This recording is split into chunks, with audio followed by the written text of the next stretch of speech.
Verse 14 kukhona into emahlula uJehova na.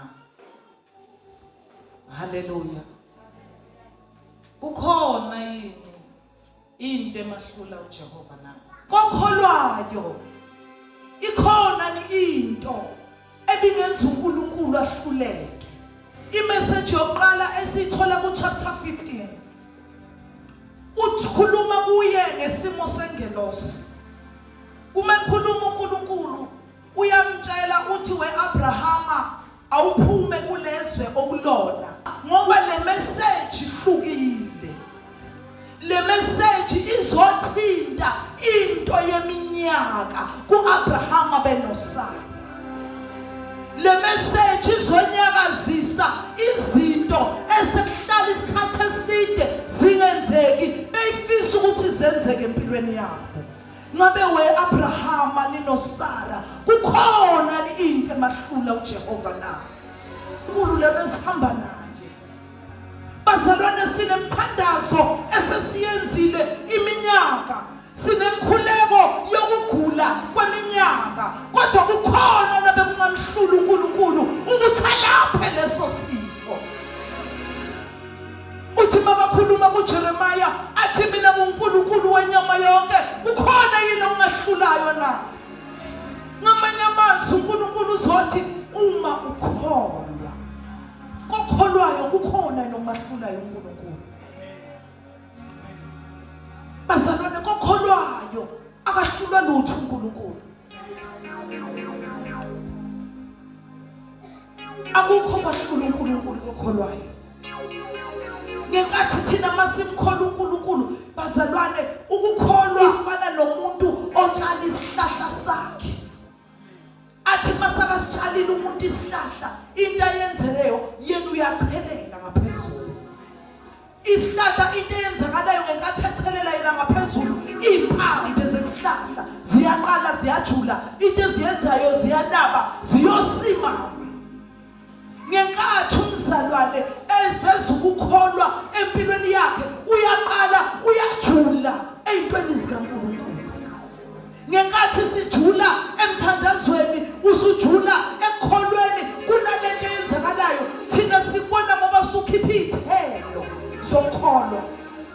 Sithi masibuka sithi umama usibanibani kunezinto ezenzeka kahle kuyena yini inkinga uthi emehlezi yena wanisela ukholo kwakhe ngokuthandaza wanisela ukholo kwakhe ngokufasta ukudla wanisela ukholo kwakhe ngokuthi yena afunde iBhayibheli ahlanganyele umzalwane bese ukukhona kwakhe uyagcina.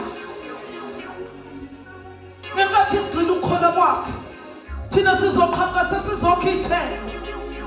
Sesizothi kunezinto esizithandayo kuloya mzalwane. Indlela nothando ngayo, indlela nakekela ngayo, indlela aphila ngayo. Yini inkinga ukukhona kwakhe kugxilile kuNkulunkulu.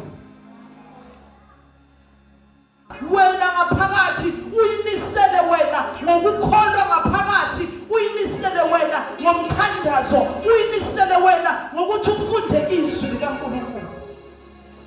Ngenkathi ufunda izwi likaNkulunkulu ukholwa kwakho kuyaniseleka kuya ngokwanda.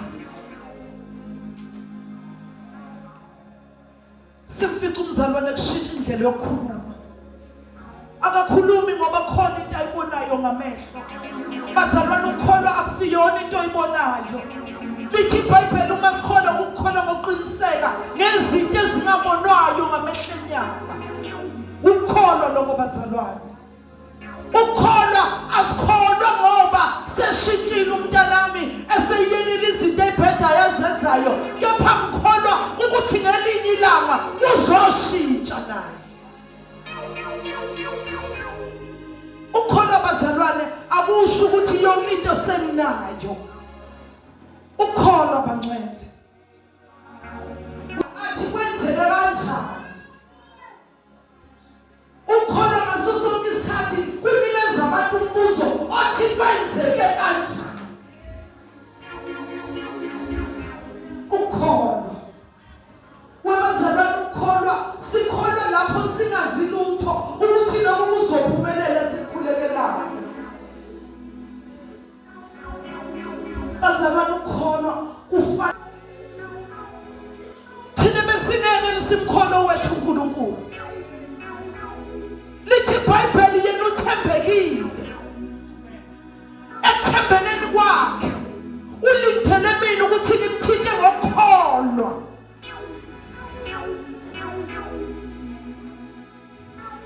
Ulindele mina bazalwane. Ukukholwa kwaDavide kwakumupha amandla akwazi ukulwa namabhele. Ukukholwa kwabazalwane kukupha amandla okhuluma la unganikezwanga khona indawo yokukhuluma. Ukukholwa bazalwane kukuvulela umnyango la avale khona umuka. Ukukholwa bazalwane kukhona nobe kungahlula uNkulunkulu. Uma sikholwa bazalwane akukho kungahlula uNkulunkulu. Uma sile libandla likholwayo elithi noma lokhu kungenzekanga ngalesi sikhathi abengilinde ngaso, kepha ngizohlala kuJehova, ngizohlala ekukholweni kwami. Noma sekukhulekile iminyaka abantu bengibuka ngihamba kuleli vangeli ayikho into entsha abayibonayo, kepha ngizohlala.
Bekungangehlula mina Nkulunkulu kule mthandazo yakho yeminyaka, kule nyembezi zakho suyikhale kangaka, kukhona nobe kungangehlula mina Nkulunkulu. Abanye bethu bafuna izinto ezahlukeneyo, okunye uthi uma ubheka ubona ukuthi kuyimpossible ngokomuntu, abesethi yena ezwini lakhe akukho kungenzeki kuye. Kukhona lokungamehlula uNkulunkulu. Uma umuntu ekholwa akukho kungehlulayo uNkulunkulu. Kunento eyodwa siqondayo konke kwenzeka ngesikhathi sikaNkulunkulu. Thina masesikholwa siqonda isikhathi sikaNkulunkulu.